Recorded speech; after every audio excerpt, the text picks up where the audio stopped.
Hello, I am Maya Smuelders of Rotary Club Abingdon-Vesper in the United Kingdom. I am the project leader of my club's long-standing projects in Mubende district in Uganda. One of them is an award-winning fuel-saving stove project. That is what I'm going to talk about today. These pictures show two African mud stoves. The stove on the left is for a family, and the big one on the right is for a school.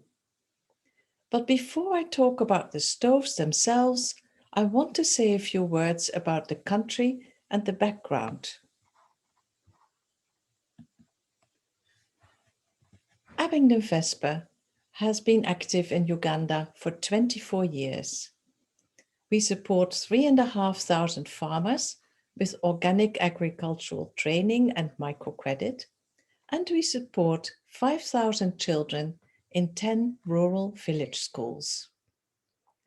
The majority of Ugandans live in rural villages and are semi-subsistence farmers. Life is not easy.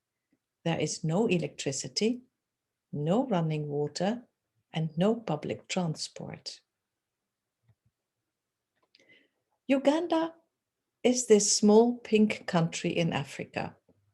It has a fast-growing population, from 5 million inhabitants in 1950 to 47 million today, and possibly 200 million by the end of this century.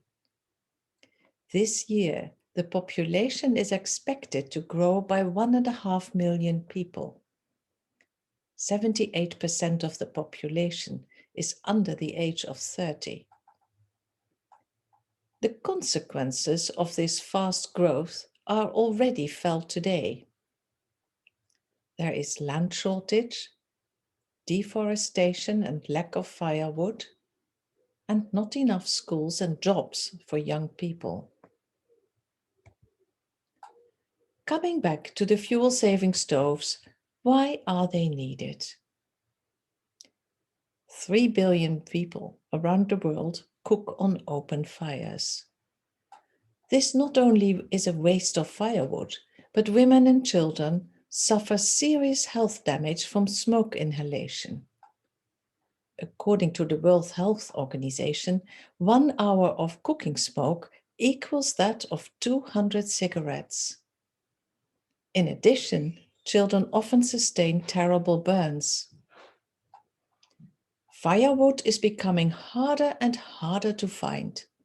So women whose task it is to collect firewood have to spend up to 5 hours a day to collect a bundle of wood. They are wasting their time and energy and risk being assaulted while away from home. Forest cover in Uganda has decreased from 24% in 1990 to 9% in 2016. Today, 5 years later, that figure is likely to be worse. So what are the advantages of a mud stove? It saves 2/3 of firewood, and that is because you can cook several pans simultaneously, and the fire burns more efficiently. It greatly reduces smoke and the risk of burns. And importantly, it reduces firewood collecting from 6 to just 2 trips per week. And that frees up 25 hours a week, or you could say 60 days per year. The stove is made from free local materials.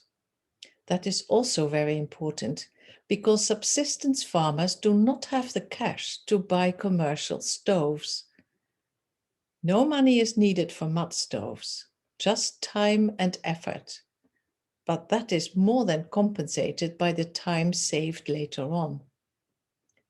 It is also impossible to donate stoves to 3 billion people. So the more people who can help themselves, the better it is. Another advantage is that the stoves are easy to repair. No need for spare parts or technicians.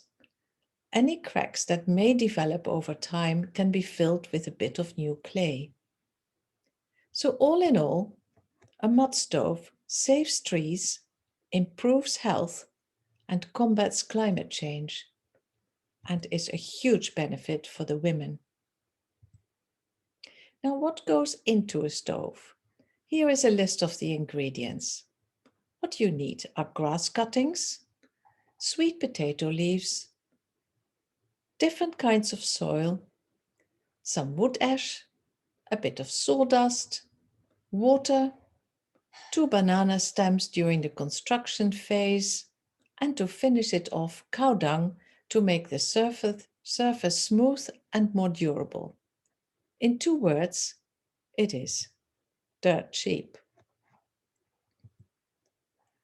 Our key farmer trainers set to work with the microcredit groups and taught the farmers how to build a family mud stove.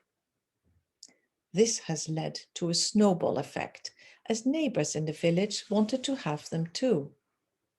So they formed teams and built 2,000 stoves in 1 year. No one wants to return to open fires. Schools also need mud stoves, as they cook 200,000 meals per day in Mubende district alone. A medium-sized school uses 3 lorry loads of expensive wood per week. That can be brought down to 1 lorry, and the money saved is better spent on education. These pictures show some of the steps in the construction of a stove and the installation of a chimney. The end result is smoke-free, efficient cooking and 66% less trees cut down. And of course, a very happy and healthy cook. Now, building a stove for a school has a cost. A fair wage for the building team of 7 people, the transport of the trainers, a chimney, and some new trees to be planted. And then local people on the team will pass the skill on to their village. How can you help? If your club has a project anywhere in Africa, my recommendation is to add a stove building project to it. It is easy, and we are more than happy to share the know-how. There is a leaflet with instructions amongst the booth documents. You can also visit our website at learningforlifeafrica.org. Alternatively, you could help our farmer trainers build more stoves in Ugandan schools. $300 will cover the complete cost for a school. That is labor, transport, chimney, and some new trees. You will get the name of the school and pictures of the building process. This might also be a project that appeals to Interact or Rotaract clubs, as it is both environmental and international, and the fundraising target is achievable. Cullum Interact Club has done just that, and as a result, Mugolode Primary School now uses 2/3 less wood to cook school meals, saves trees, and is able to spend more money on education. If you have comments or questions, put them in the contact form, which you will find on one of the blue tabs in the booth. We love to hear from you, and we'll get back to you soon. Thank you.